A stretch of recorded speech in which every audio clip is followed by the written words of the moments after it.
Okay, actually, halos pare-pareho lang naman sila. Ang pinagkaiba lang talaga ito, ha?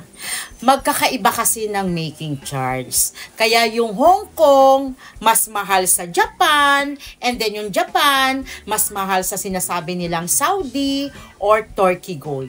So, nagkakaiba siya sa making charge. Kasi meron kasing mas intricate yung design, mas maganda. Tulad ng Hong Kong setting, mas maganda yung design, mas pulido. So, mas mahal ang making charge.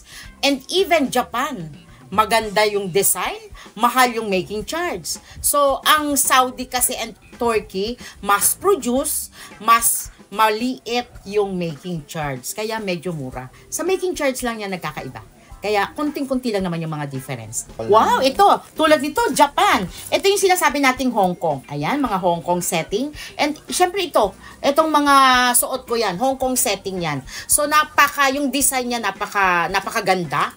So, mas mahal yung making charge, diba? And then, this one is Japan. So, ang Japan kasi, mga nakapatent yan eh. Alam ko ang Japan, mga Japan-made.